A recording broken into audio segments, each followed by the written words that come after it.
speakers. It's so nice to be back here and hi. But yeah, very happy to see you all. So we'll start tonight with the Secretary's announcement from David.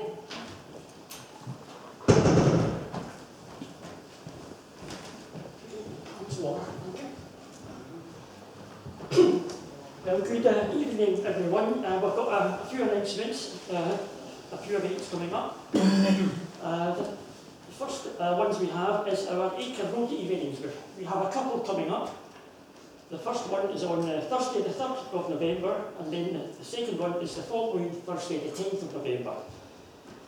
The 3rd of November event is the monthly dinners group, which is run by Chris and Warner. That runs from 7:30 to 9 p.m.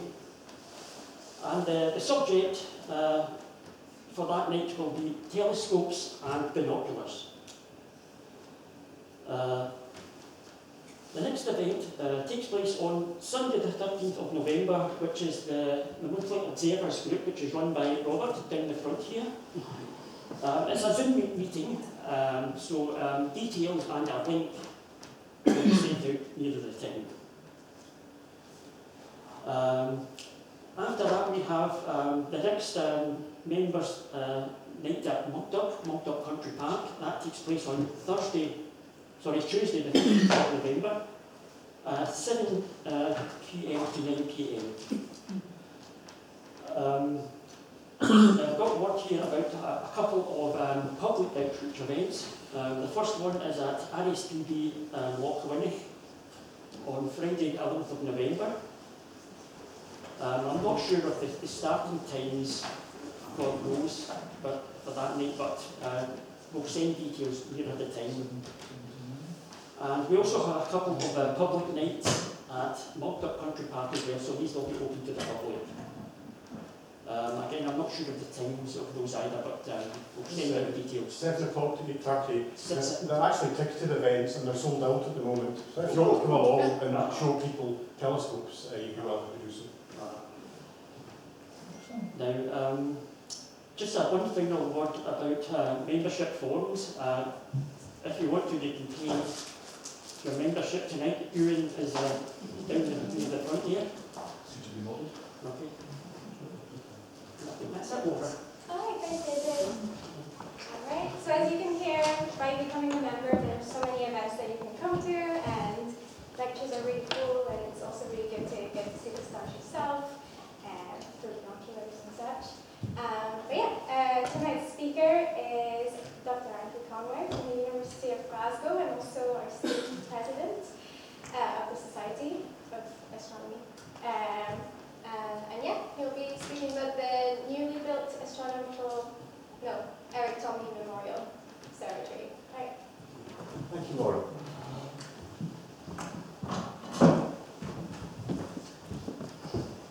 I think I'll just dim the lights a little bit.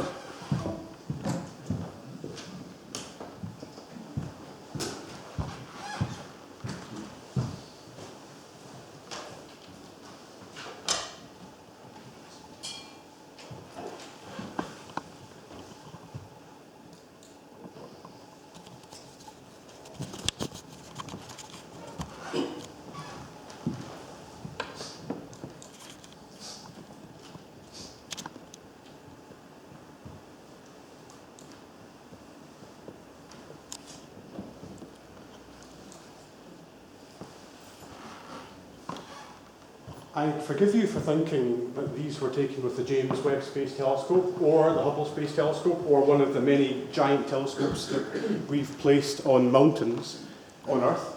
In fact, all of these pictures were taken by members of this society. And this would be incredible, actually, if you told me this 20 or 30 years ago. I think you'll agree they're rather impressive. And let me just go back and give credit to everyone who took these pictures. So this first one is M33 in Triangulum, taken by Alistair Taylor. This is M31 Andromeda Galaxy, taken by the late Colin Robb. This is M42, the Great Orion Nebula, taken by Ed Tobias. And this is the Elephant Trunk Nebula taken by Sinclair Curdy.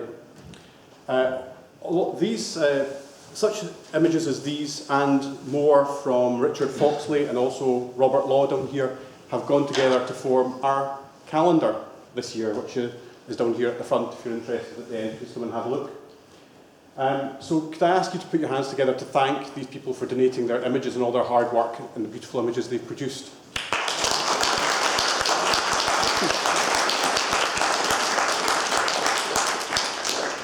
So we're selling the calendar to raise money for the society.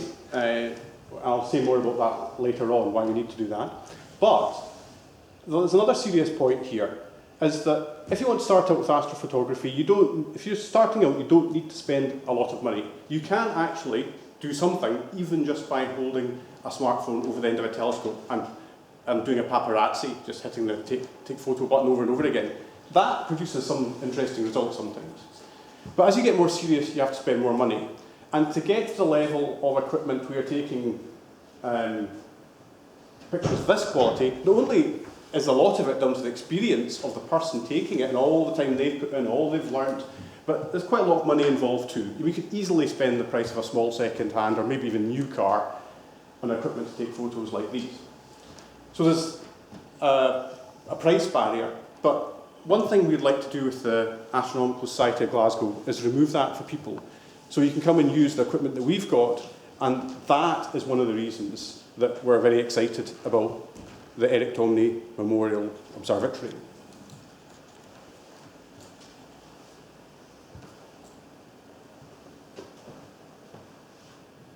So this is Eric.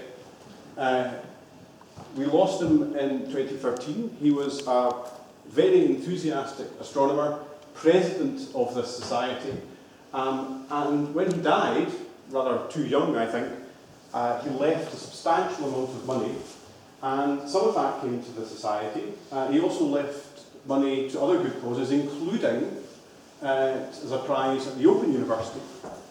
And this is the section of Eric's will that is of interest to us. The money to be used to provide an observatory instrumentation for benefit of members and an annual lecture in my memory. And it was quite a substantial amount of money, over £100,000 in total. And we thought, well, yes. Actually, I wasn't the council at the time that this came in. I was a member of the society, but I wasn't the council.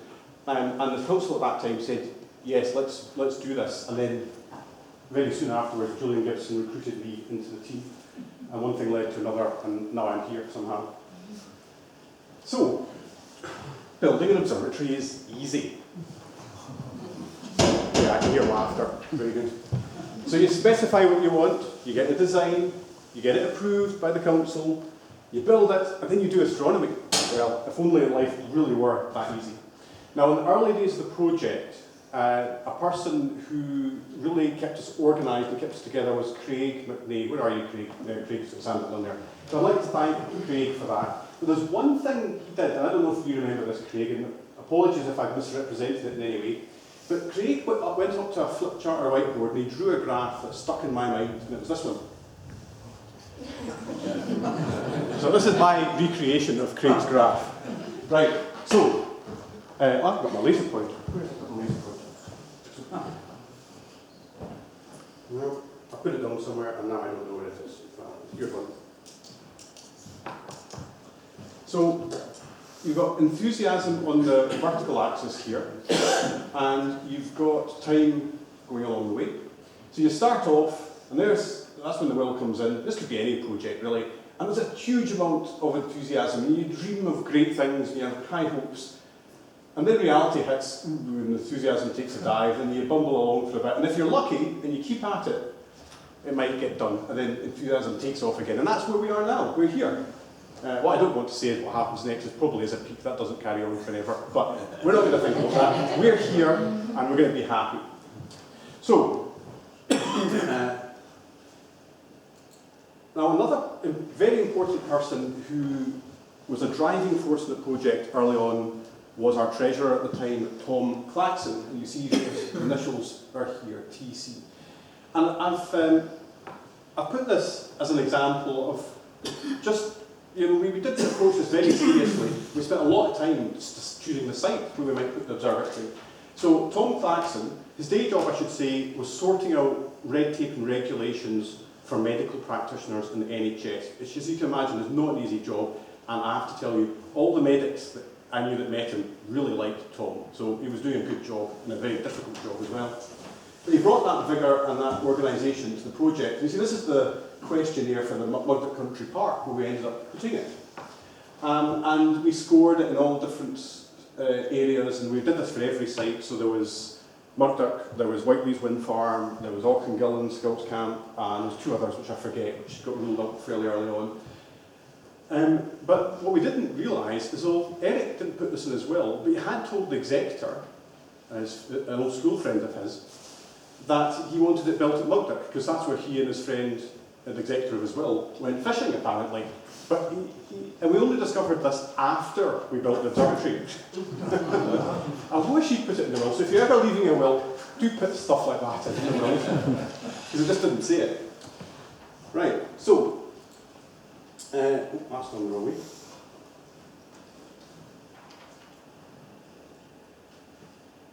So, this is a very early artist's impression. It's Craig's sister-in-law, I think, Alison Atkins. And I'd forgotten this. We presented this to the Joint Committee of Murdoch Country Park, who oversee the park between East Bartonshire and Stirling Council. And they loved the presentation, they liked this picture, and so did we. And I still do, actually. But I hadn't seen it for a while until Craig shared it with me again recently. It looks pretty much like what we built. It's not exactly the same, but it's got wooden clad, it's got one dome in the top. What we didn't do is have this run-off roof, which is a sliding roof that would allow another telescope to operate from undercover. But you can see the downside of this, so you can see why we didn't do it that way. But otherwise, it's remarkably similar to what we actually ended up building, which is somewhat ironic given the story I'm about to tell you. Right, so you remember I said there was a peak and then enthusiasm plummets. Well, there's a lot of tragedy in this tale as well. And the first tragic event was that we lost Tom Claxon, the treasurer of our society. He was dealing with the biggest bequest, biggest money we'd ever received. He was enthusiastic here. He's showing people, actually in Murdoch Theatre, telescopes, some of which I'll talk about later, that is what his widow donated to us.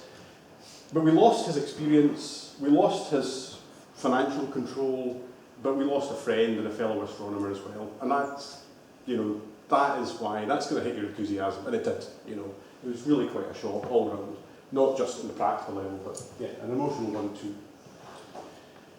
But there was ups and downs, and so an up came that our honorary president, John Brown, who's Astronomer Royal for Scotland, he got in touch to say that a chap called Tom Bowles wanted to donate some equipment to us. Now Tom is a Govan lad originally. He was involved in the society in the 60s, and he knew Eric Tomney, so there was a nice connection there. And Tom, and then he'd gone off and had a very interesting career. I think it was developing the installation of cash machines is his career and how he made his money, and I think got the freedom of the City of London for doing it as well.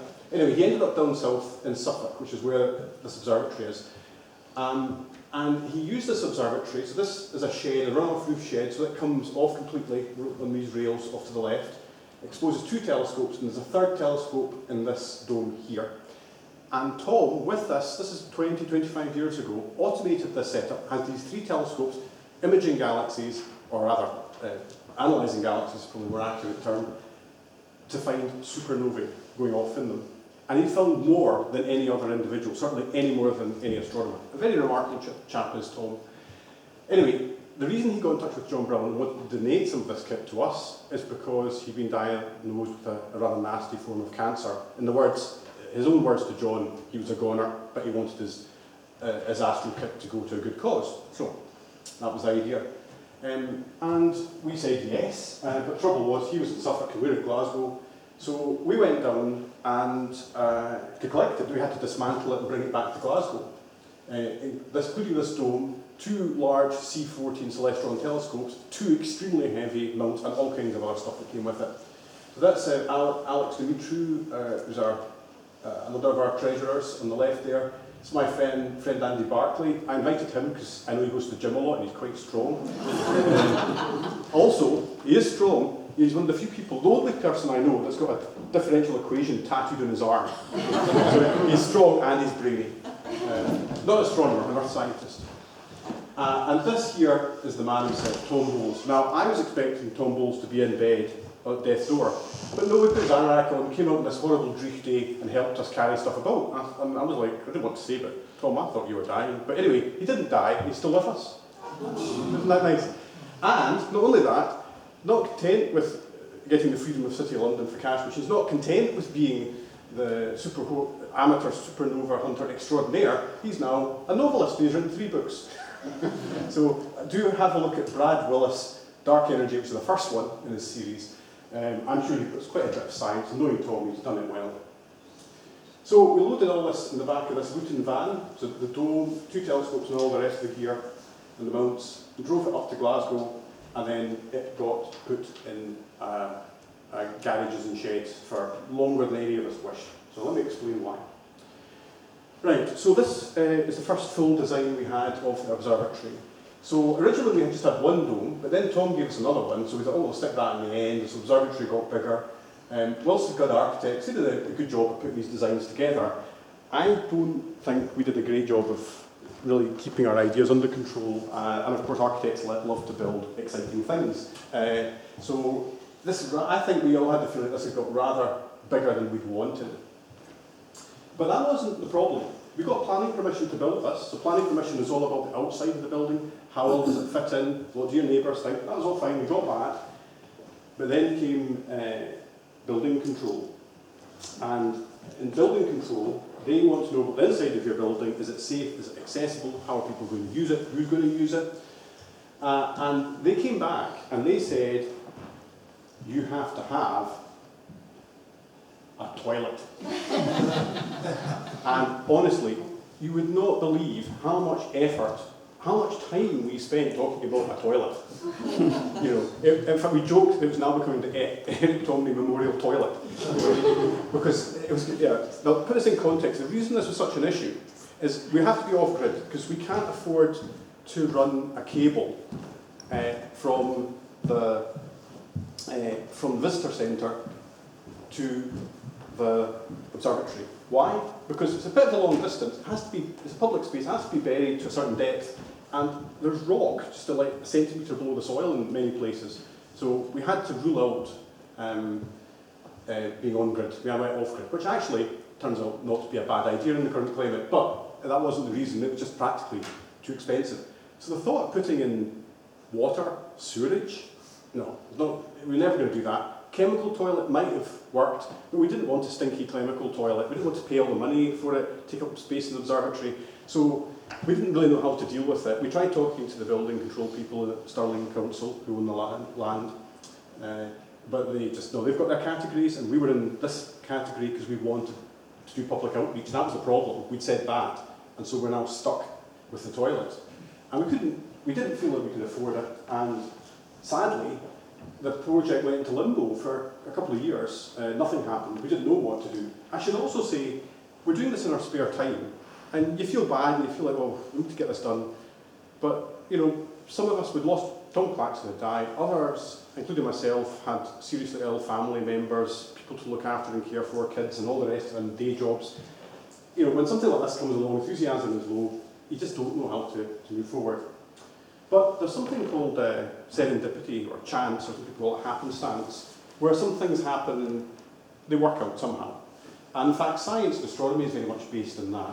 You think of the number of discoveries, like the hot Jupiters, those exoplanets that shouldn't have been so close to the star, but they were, and then they could be discovered by spectroscopy methods back in the 90s. Well, that happens all the time in science, and it happens in life too.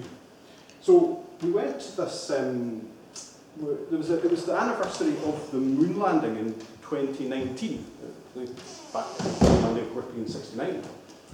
And we were invited to go to Westerton Gala Summer Fair, which is down the road from me, not far from where I live. So we said yes, and a few of us went down there. David and Laura, who you just saw earlier, and myself were there. And we had a nice day, it was a pleasant day. And then I got talking to the people in the gazebo next to ours on this summer fair, and it was this chap called Alistair Ewan. So Alistair is here tonight. Hello, Alistair. Good sitting there. And here's Alistair, there's myself. This is the men's, it was the Mill Guy and Bearsden men's shed that I was talking to in the next gazebo, and this is Alistair here. And Alistair, now this is a strange set of coincidences. So the first thing is, he said he worked for Collective Architecture, and I knew them because they were looking at building this barn structure at the bottom of the overflow car park.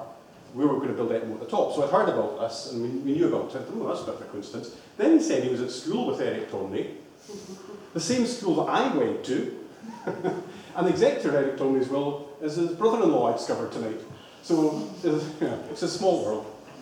Anyway, we got talking and I explained the situation with the toilet and how we got stuck with this. And he said, well, why don't you come down to Collective Architecture where I work and we'll have a chat. We did, and yeah, one thing led to another, and the project took off again. Now, I should say the other thing that happened, the reason this was a good timing, this chance meeting, was because we'd sort of reformed the group. We'd decided to try again. We'd looked at what went wrong before. We thought we'll start from scratch. We'll look at sites again. We'll look at designs again. We'll take this much money is for the build. This much is for contingencies. This much is for running the observatory in its first few years before we know how to fundraise. So we really went through and tried to think it all through and not repeat the mistakes we made last time. I don't think we made a lot of terrible mistakes, but we failed to anticipate the building control issue. So we got a new design, and this is the design which we pretty close to what we actually built.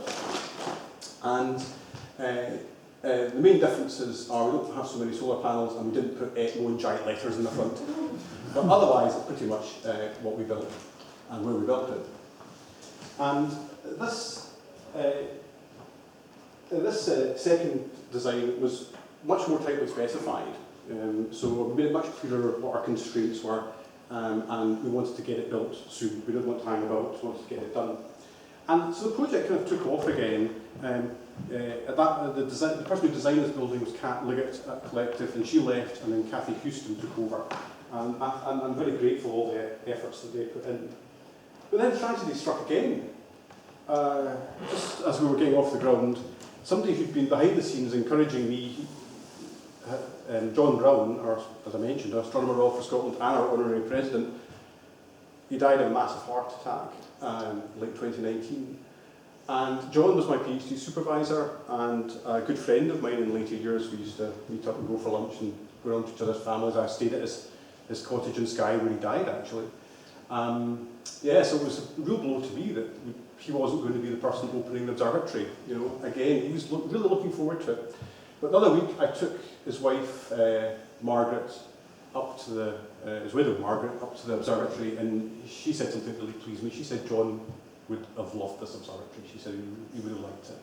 And she also made an extremely generous donation, which is going to let us buy better equipment for the dome telescope as well. It's a great thing to do. But of course the problems didn't end there, because then this SARS-CoV-2 virus causing COVID-19 spread all over the world and got in the way of our project as well. So we were ready to get going, but then this hit us. Now I'm not saying you know, I don't think it wasn't a great time for a lot of people. It wasn't a great time for us. It did slow down ETMO. Well, in the overall scheme of things, I think that's a minor problem that COVID caused. But actually, looking back, and I did think this at the time, but so, because we all suddenly had more time, and all these meetings went online, we met regularly, once a week, myself, Kat at Collective Architecture, you, Alistair, Alan Gibson, Henry Bryce-Smith, who's here tonight, Alan Fraser, the engineer. We got together, and we really had some good sessions, like getting to grips with all the things we had to decide. So actually, inadvertently, made us slow down and meet more regularly. So it was actually helped the process. So we got planning permission application in May, put the build design up for tender in September, and soon after that selected the winning entry, which was Philip Grimley. And we put in a building warrant application in December of 2020, and then, well, a year later we start building. It took a while. But by that time, costs had gone up by 25%, actually probably a bit more than that. which shocked us at the time because that blew the budget. That took our contingency and blew that. So the SG Council again had to stop, and we had to get together and think, well, how do we deal with this? We earmarked some money that was in another bequested fund, the Tannehill Fund, which was quite large and not used for anything else. So we agreed that we would use some of that to help us if we ran into trouble. But actually, although 25% is quite a lot, I have heard horror stories, 50%, 100%, in the worst case, a bill tripling in cost. So I think we got off lightly, to be honest. And I think, again, the builder and the architects really helped us navigate that. But again, just as we were about to build, actually a year ago, that was actually on my birthday, I heard this news, we lost another member of the team, again to a heart attack. This was Colin Robb, who's Andromeda Galaxy image I showed you at the beginning. So Colin was a member of the ETMO group, he was a vice president of the society, he founded the society's imaging group, and he was a really good person. He came on the team quite late, but he did something which I really appreciated, that if you were in a room of, say, 10 people, and another 9 are all nodding along in agreement, and Colin didn't agree, he would stick his hand up, and he would say, I'm sorry to be an awkward, I won't repeat the word, I'm sorry to be an awkward, but I think this. And maybe he was right, maybe he was wrong, but he put his point constructively and politely, and he wouldn't let it go until he made you think about it. So he was a loss to the team. Again, not just for that reason, not just because he knew his way around the telescope and could take excellent images, but because he was a fellow astronomer and a friend of ours, and it was so sad. It was just as we were, just before the build was about to start as well. So let's move on to happier times. February this year, 16th of February, lovely country park. We go pouring masses of concrete in a big wooden thing. That's going to be the base, the raft foundation of the observatory. Then just a couple of weeks later, on the 2nd of March, all these pictures incidentally taken by Eileen Gibson. The wooden walls go up. Now, wood is good for an observatory. Why? Well, it is cheaper than stone, and that's true, and brick, but it's got less thermal capacity. So if the sun shines in stone all day, it warms up, and then it releases its heat at night when it cools down. Wood doesn't do that to the same degree. So there's an advantage there to using wood for an observatory. Another thing you'll see that's sprouted out of the foundations is this concrete column. This isn't a monolith like from 2001, I hope it's not. It's the support for the telescope. Now the reason that is there, if you think about it, if I had the telescope mounted on the floor here, and then as I'm working the telescope I'm walking around, or somebody else is on the roof of the building walking around, those vibrations are going to jiggle the telescope. Anyone who's had a rubbish tripod stand, that looks like a good tripod stand, Robert. Anyone who's had a rubbish tripod stand will know how annoying vibrations in your mount can be. So, you don't attach it to the floor. You take a great big pillar, that's attached to the concrete foundations, and that's attached to the bedrock beneath, which handily is just like a centimetre below the surface of the soil, so very easy to do. Unlike Acre Road, which is a different story, I won't tell tonight, that was apparently wasn't there, but it was a very hard thing to do. And then you attach the telescope to the top of this concrete pier, and then people can walk around on the roof as much as they like, and they're not going to disturb the telescope because the roof, the floor that you're standing on is not connected to what the telescope is mounted on. So more progress. That skip was the only skip used in the whole construction, which was quite impressive. The main shed did turn up and lighten the load at one point. We saw some good bits of wood that were being discarded, but nevertheless it's quite impressive that only one skip was used. And then, by the end of May, this is what it looked like. It was built. And one thing I have to say the builder did an excellent job of, he tidied up. That was a building site days before. Look at that, it looks lovely already, even before the nice flowers grew, which we will see later. This is the back of the observatory. Some fantastic cloud shots from Eileen here. But I show it because the water runs off the back. It won't run off the front because then it will go into the overflow car park and make that all muddy. So it comes off the back, comes down pipes and comes into the back here. And the electrician managed to put an earth rod for the electrical system to give us a good earth in this. And at first I was like, oh, isn't it going to get all wet and soggy? And I was like, no, it's a great thing because if you have an earth rod and the ground dries out, it doesn't conduct so well. So you actually want slightly soggy ground with an earth rod. So this actually worked out all rather neatly. And not by accident. We did, I think, again, we did think it through in particular. Kat, the architect, and Kathy really did think that through quite carefully.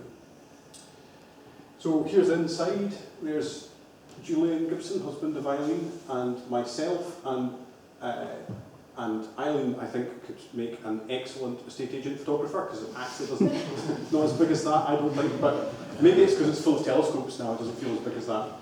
But what we're very excited about is those things. These lights are on, we have power.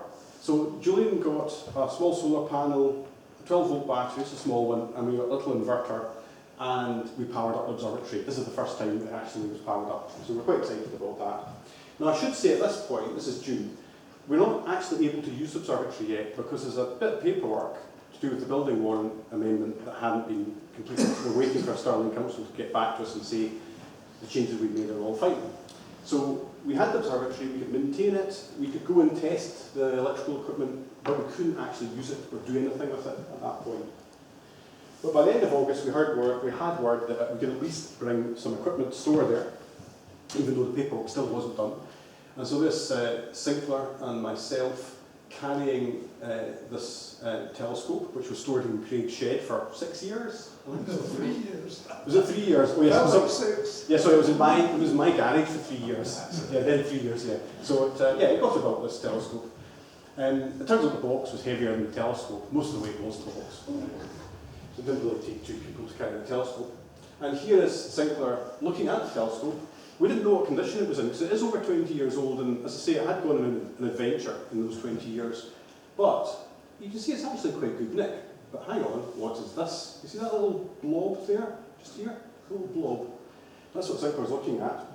Then Eileen got our camera, and she zoomed in it, and it was that inside the telescope. We had a moth in our telescope, and we went back to open up the observatory, and I checked the mirror, and it was a bit dusty, and there was a huge moth dead moth in the mirror. But I got Ken Kennedy, the Astronomical Society, to come up and cleaned it for me. I was doing it touch. No, right. Well, we still. This is still there. We actually, one of the Monkton Park Rangers, who does astronomy coincidentally, happened to be walking past, and we looked, oh, it's a caddisfly. So what happened is, it's worse than we thought. A spider had got in, probably through the eyepiece, crawled inside, made a web, and then an idiot's caddisfly had gone inside and got caught in the web. So how you remove it, yeah, well, maybe I'll need to find out how you remove your moth, because you don't dismantle telescopes. It's a bad move. Yeah. But we do need to get it out. But we do have another C14, so it's not the end of the world if we can. So here's the first telescope that went in the dome. Only temporarily. So that's Alice Taylor, who is here tonight, and Sinclair. Are you here, Sinclair? Yeah. Yeah, hold on a minute. I can see in the dark. So that's Alistair and Sinclair. So once we lost Tom Clarkson, we've lost Colin. So these are the surviving members of our expert imagers and telescope people. So please get your health checked out, gentlemen. Stay well. So what they're doing here is they are just measuring up the angles and the heights so they can get the height for the pylon or the metal pier that gets bolted onto the top of the concrete pillar. So they're trying to decide how tall that should be, and they're doing a very professional job of it too. Other thing I'd like to point out, you notice the outside of the dome was nice and white. It changed colour from green to white. Well, we took it to Silver's Marine in Helensburgh, or Julian Gibson arranged for this, Julian and Eileen did. Went from their garage to Silver's Marine, where it got refurbished and painted, so it looks great and brand new on the outside. It's good, thick fiberglass, actually very good quality. I don't think you could buy fiberglass domes like that if you tried these days at that size. Unfortunately, what we discovered is that there was some wooden components of the walls and the door that have rotted a bit at the bottom, because they have been in the Suffolk countryside for 20 years. So you'll see here, there's a capillary action drainage device, also known as a tea towel. It takes water from that head drain it's getting in and puts it in that drip tray. So we actually plugged up a lot of the leaks, and that's the only sizable one left. There's a few drips as well. But all the sockets are IP rated, so they're waterproof. And the men's shed have suggested that they could take a template for that and maybe make one in their workshop and help us fix the door. Because fixing a door is difficult because you have to close the door. You know, if you start working the door and you think, well, we can't do it today, well, what do? You've got a door to close. So that's actually a tricky one, a door, like telescope and that caddisfly. But the men's shed very kindly offers to help us out there. And the last thing in this photograph that's of note is this little Tupperware box, which is not Alistair's lunch. That, in fact, connects the observatory to the internet at the moment. And one problem we had is we don't have mains power. And batteries with solar, you need quite a big solar array to get you through winter.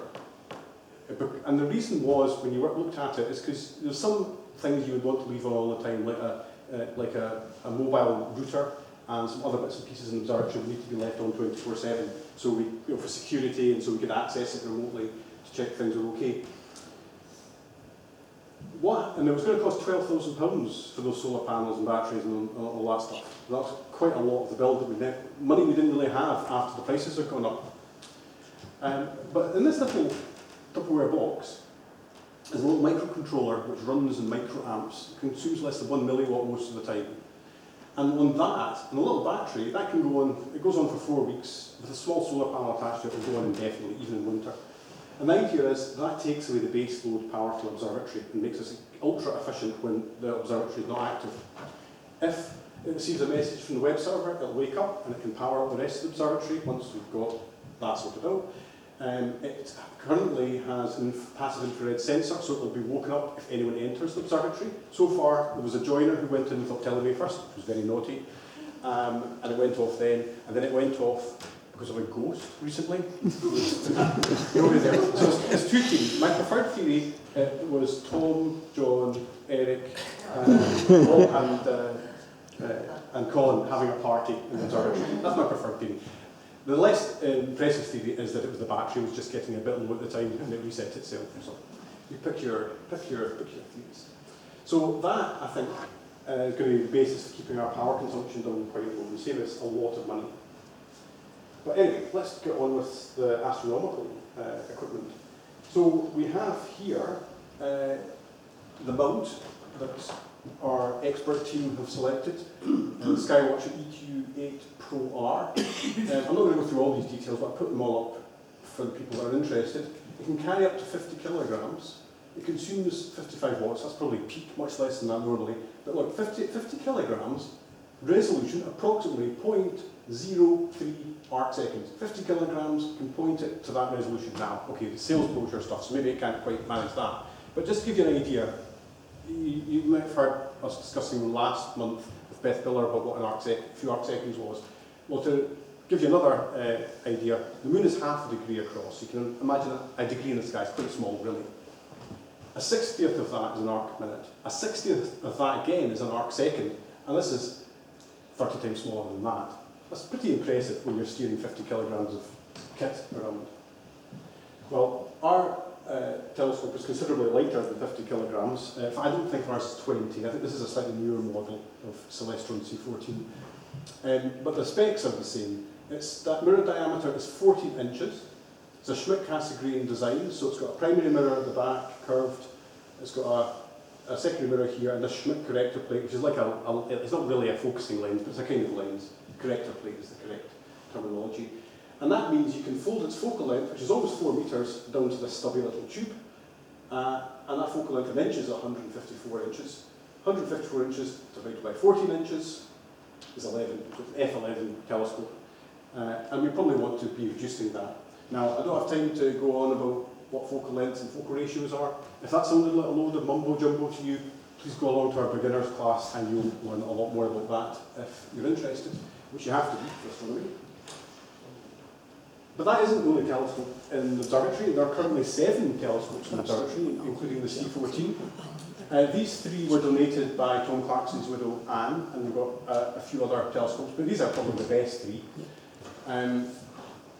Celestron 150mm HD. This is an LX90 8-inch neat. This is computer controlled, that one isn't. This is computer controlled or handset controlled. And this is the Big Daddy, or Big Mummy. That's what I have in the mill, it's a 16-inch version of that. 16-inch, 400mm, yeah. So this one here is 14 inches, it's the same size as the one that's going in the dome, but it's much better for visual observation. And 2 people can quite easily try this out, move outside. And Sinclair came up on Sunday, some other folk were up, and we gave it a good test in daylight, so we couldn't quite prove that it was pointing at Arcturus or Deneb or whatever, but it did seem to be pointing in roughly the right direction when we set it up. So they do all seem to to work. Tuesday night we were hoping for clear skies when we had our first members' night at ETMO, but sadly it was not to be. We've also got a solar telescope. Remember, never look at the sun through a telescope, well, at least a normal telescope. This one isn't a normal telescope, it's got a filter built into it.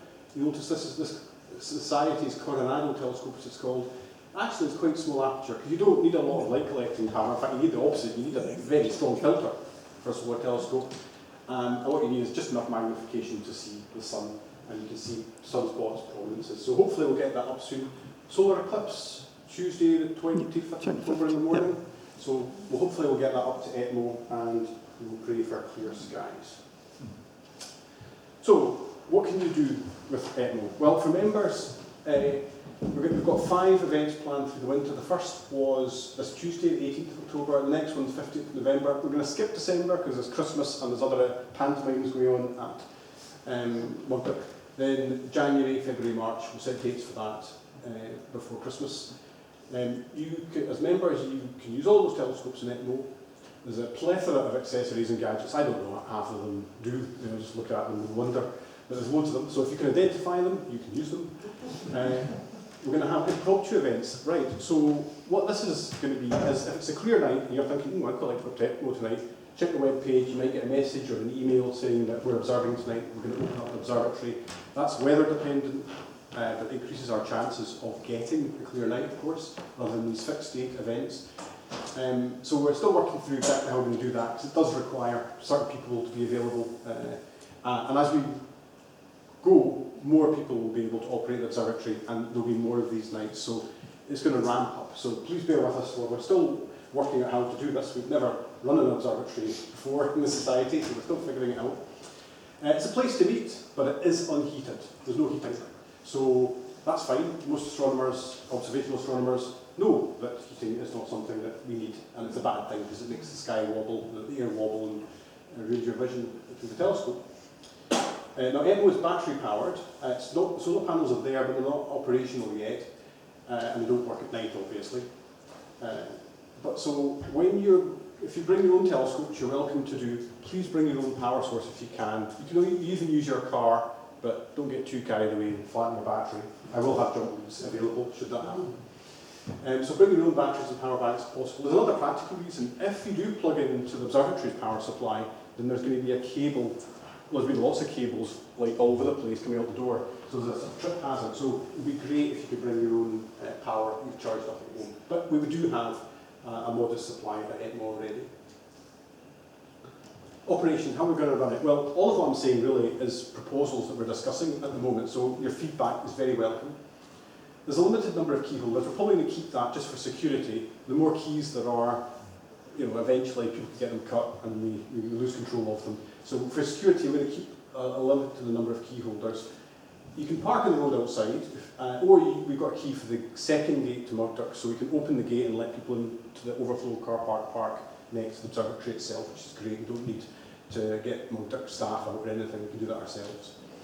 Any member is welcome to use ETMO, but we're going to ask you to go through some training first, just safety, so you don't injure yourself and you don't also damage the telescope inadvertently because you don't know how to use it.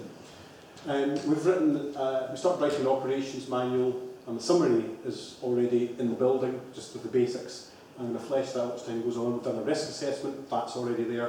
There's a fire extinguisher, there's a first aid kit. We're going through all the things that we have to do. This is also to satisfy insurance requirements, because the building is insured. And we're going to try, and the advice is don't go there alone to observe. In fact, it's going to be a rule, I think, that if it's night time, if Mugdock Country Park is closed, there's nobody at the visitor centre, then take somebody with you, don't go alone to do your observing. Again, that's for safety. Fall down the stairs. Even if you're conscious, you might find, if you're trapped down at the bottom of the stairs in the building by yourself, get your phone out, you might find you've got no signal, because the signal at ground level in the observatory is not good. On the roof it's great, and the dome is fantastic, but not at ground level, interestingly enough. So for safety, we don't want people using the observatory by themselves. We're going to do public events. The public may not be allowed in the building according to the rules set down by the council, but in collaboration with Mugdock we're going to have events with the visitor centre and theatre. The visitor centre is opened up. Sometimes we'll be able to do impromptu events that way. We're figuring that out. We'll set telescopes up outside. The dome telescope is really going to be for imaging. It's got a lot of room up there. And the Skywatcher 14-inch obviously is much better for observing anyway, so we can roll that outside and have many more telescopes available for people to use. And we've got solar telescopes for during the day. And the last bit, this is one line, it's a very important line. If we don't have to do any maintenance, we don't have to do anything else, buy equipment, all the rest of it, the basic cost of running ETMO per year is around £1,000 for insurance and rent. But we're coming up with ideas to raise money. One is the calendar, so if you haven't seen the calendar after I finished talking, please do come down and have a look at it and see if you'd like to buy one, maybe for Christmas presents. That will raise money for the society. All pictures, as I said at the beginning, taken by members of the society. We'll be trying to think up other ideas. If you've got ideas, please let us know. We'll run events with an entrance fee for the public, and that will help fund the observatory as well. So the idea is that we grow this activity, and we'll try some things and they'll work, and some things won't work, and we'll learn. But the idea is we'll get the observatory funding itself. People use it, they like it, they care for it, they fund it. I mean, that's the natural way to do it. I should say, if you haven't read Dave Clark's book about the history of Glasgow observatories, it's worth a read, because one of the recurring themes is observatories running out of money. Garnet Hill Observatory, I bet you didn't know there was an observatory there if you haven't read Dave's book or heard him talk. That one ran out of money. Portsmouth Hill Observatory Lane in the West End, named after it, that ran out of money. But then they did get gold setting circles, which is probably a mistake. We don't have any gold setting circles. So. Now here is the list of people that we need to thank for making this happen. Many of the names that you've already heard, maybe a few that I haven't mentioned. Charles Kavanagh, thank you Charles, pointed out that we need to become an incorporated charity, so we did that. I think I mentioned everyone else, almost everyone else's name here. So Colin Layup, Tristan, Jim and Joy, we worked in the observatory. Jim Foreman, our treasurer, he came on the ETMO team more recently and been a great help. Bob Hill was on the team for a good while. He was did a great job as well. And Paul Macon was our president for a period too. So yeah, all of these people, I think, deserve some thanks for getting the observatory to existence. And one thing I would ask you is, next time you're under the stars, maybe out to ETMO, please take a moment to remember Eric Tomney, John Brown, Tom Claxon and Colin Robb, because they helped make it happen but weren't here ever to see it happen. So, this is your observatory, members of the society. This is your observatory. My job, really, is the janitor. I get called president, but really, I'm now janitor, which is fine. Janitor's a cool job, not saying anything against it. So, I'm not an expert at imaging or anything like that. I'm a theoretical astronomer by training originally. So, imaging is obviously one thing you can do with it. Alec McKinnon, whose name you might know, he ran astronomy courses for the University of Glasgow through its Department of Adult and Continuing Education. I used to run some of the courses too, working with Alec. He has offered to come and work with us and run educational projects. So if you're just starting out and you want to, I don't know, projects like measuring the height of mountains on the moon, for example, looking at sunspots as they rotate around the Earth, these are projects that you can do. Measuring the sky quality over Montauk and the variations of pollution over Glasgow, which we've got a great view of up at Montauk. So there's all kinds of things that Alec has been suggesting, and we'll try and get something there if people are interested. Star parties, well that's a bit of fun, isn't it? So get telescopes out there. We can hire out the barbecue area at Montauk, which is not close to our wooden observatory. So you can go down there and set fire to things, get warmed up, eat burgers. If you're not driving, maybe have a little whiskey or two, whatever. So we'll have some fun. Some of our kit we use for supernova hunting. Do that again, why not? Planet hunting. Well, that's a bit more tricky, but not impossible. An 8-inch telescope was used quite in the early days of seeing transits of planets going in front of stars. An 8-inch telescope in a car park in Boulder, Colorado was able to measure the dip in light from an exoplanet. It was already discovered by the Hubble, so they knew it was there, but they could still measure it. So we can actually, possibly, if not hunting, we can do some planet detection of exoplanets around other stars. Comet hunting, that's like just staring at the sky with binoculars for ages, or maybe using telescopes to take images. So we could do that, and there's many other things too. Also, I wouldn't rule out doing some astronomical research. The supernova hunting that Tom Bowles did was of interest to professional astronomers. And remember I mentioned the word serendipity and chance. Well, in research, if you stay open-minded and you see, well, is that a little dot, my image there? Well, is that just an image artifact? Yes, it is. Or is that an asteroid? Yeah, that's one we know. Well, is that a comet? Well, no, nobody's spotted that comet before. That does happen. So there are contributions that amateurs can still make to research, and I think it's more of that flavour, that if there's a great number of us amateur astronomers with their eyes open, noticing what they're doing, then there's a chance that you can contribute to research, even though we don't have access to satellites and telescopes at the top of mountains and all the rest of it. There's still a little bit that amateur astronomers can contribute to professional research. So the question really is, now, what do you want to do with it? So, if you've got ideas for that, or you've got any questions or comments, I'd be delighted to hear them. Thank you very much. Do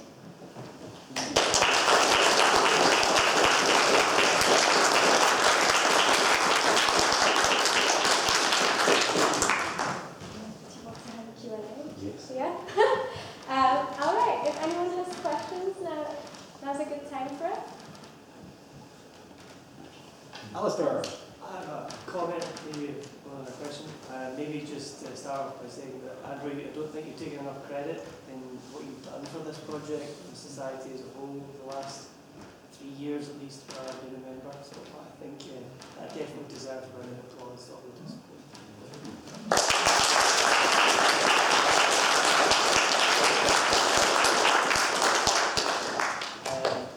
And just, there was a couple of pictures that Eileen took of the observatory. It almost looked like Photoshop. It was just, it's crazy. I mean, I've been there, I've seen it in the flesh, but it still doesn't quite look real sometimes. And you touched on the mount. So, using the example of the moon, so we're talking about the moon is typically said to be like holding your thumb at arm's length. That's how wide it is.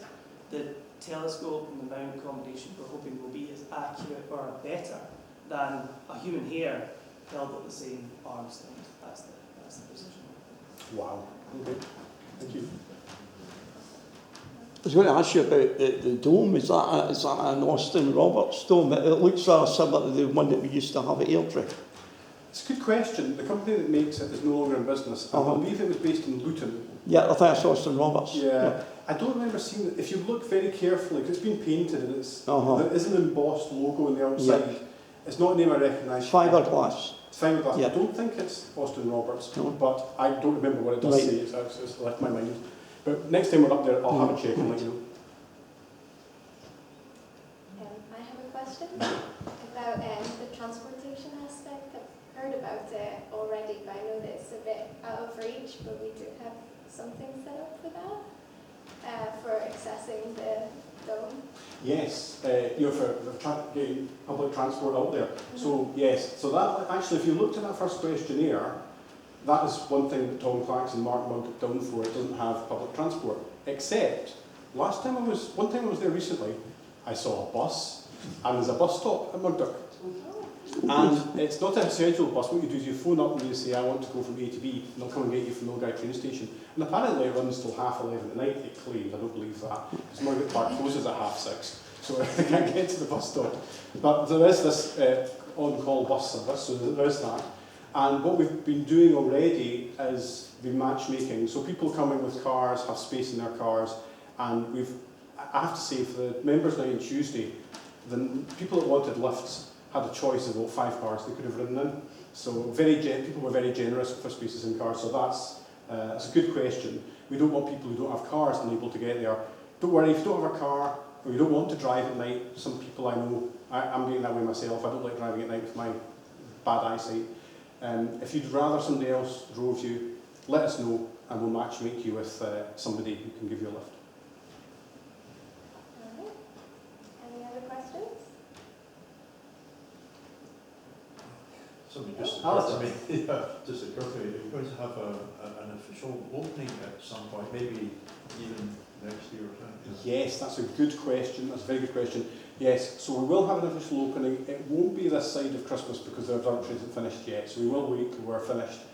Also, we're waiting, we want the current astronomer well for Scotland to open the observatory, and she isn't available before Christmas anyway, but we're not ready. So it will probably be, we hope, early in the new year, be the official opening, and we've been told that there's a queue of councillors who want to be photographed next to it. So they have to go behind the astronomer well for Scotland.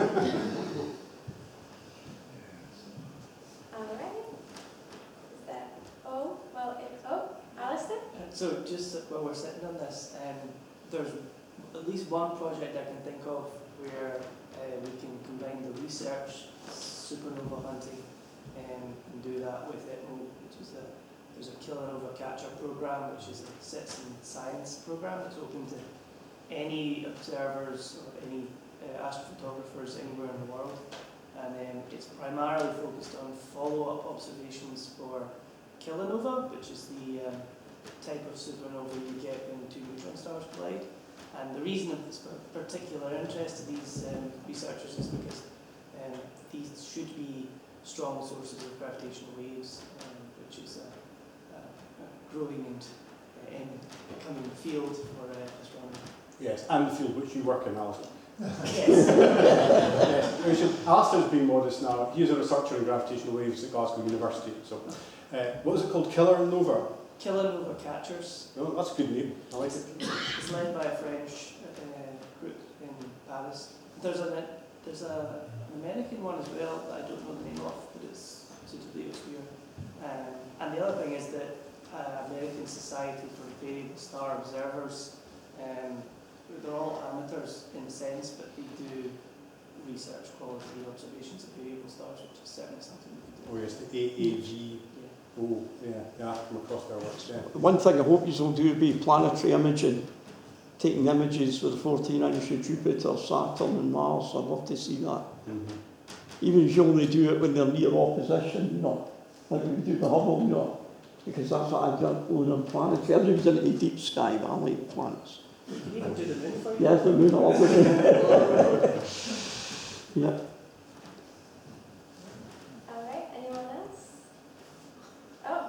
Craig. I'm just thinking of, you know, the fit out really. Everyone's thinking of telescope being fitted out. How about security, cameras, that sort of thing? Because it is wide open where it is, albeit in the middle of nowhere. But there are certain aspects of Hubble, especially during the summer, that you know, you'd have to keep a watch on the observatory to make sure it's not breached or whatever. Yes, no, it's a very good concern, and a very, very good point, and one that concerned us a lot, and you certainly discussed when you were in the team. So there's, to some extent, there's nothing you can do about it. If somebody's determined to get in, they will get in. So we do have an alarm at the moment. If somebody goes in to the observatory, within 15 seconds I get a text to say something's happened. And it's quite sensitive. You just cannot go in to the observatory downstairs without setting it off. And also upstairs as well.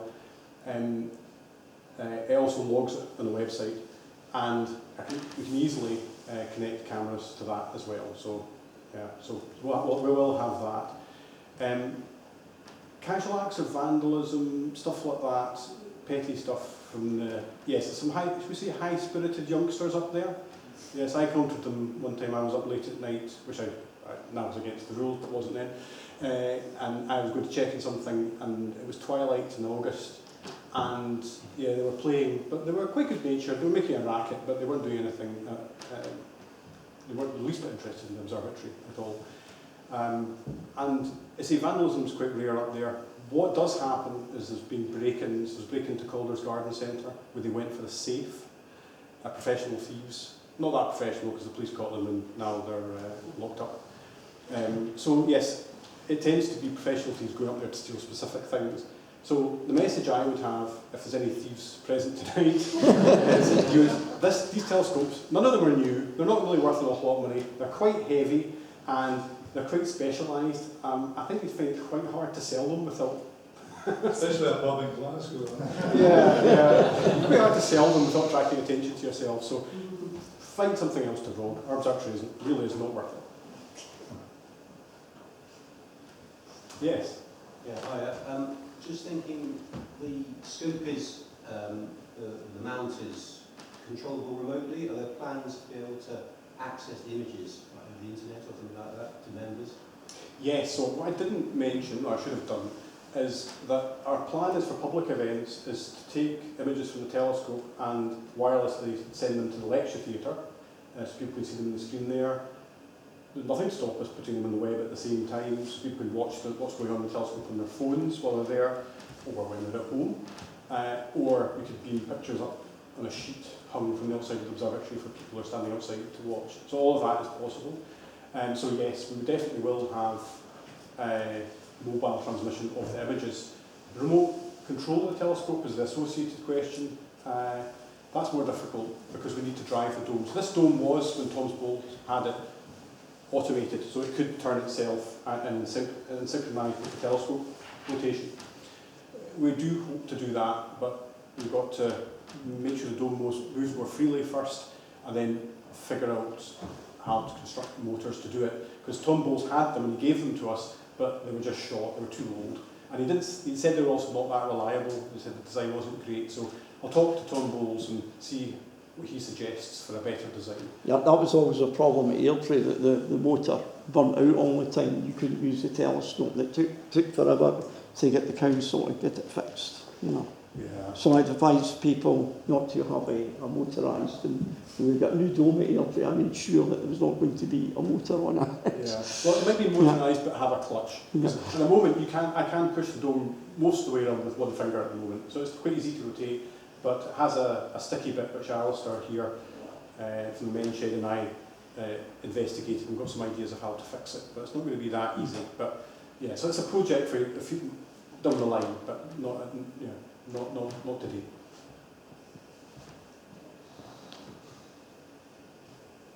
Will that be it? Just ask when do you expect first light?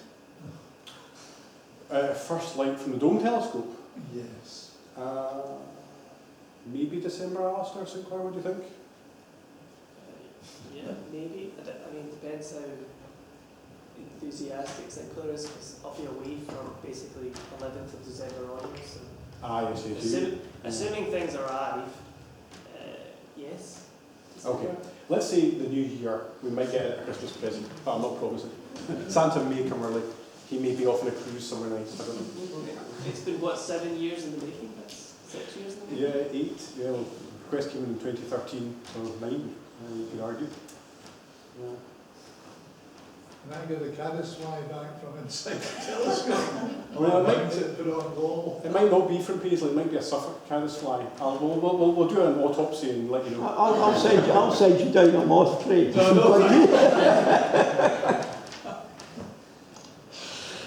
mean, we might leave it in.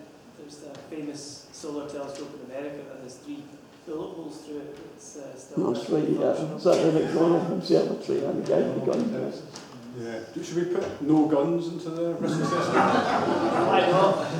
So we're lucky it's a Newtonian, you know, so it's easy to get the moth out.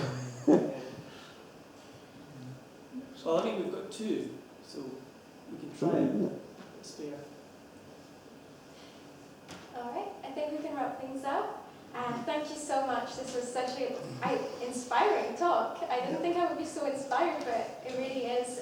Really enjoyed it, and yeah, as a member of the council, every time the ETMO part of the council meeting came, my brain hurt because it was just every time very complicated and seemed like to cause a lot of headaches over the years. So I'm so impressed that it's been done and it looks amazing. Next month's talk, the third Thursday of the month, every month, we'll have Dr. Luke Daly of the University of Glasgow to speak about how did oceans come up on Earth. So don't miss that. It's actually the 4th Thursday this time. It's the 24th of November. It's the 24th. Okay. Well, take news here, but yeah, you'll find the event on our Facebook page and on our website. All right, thank you so much. Can we have another round of applause for Andrew?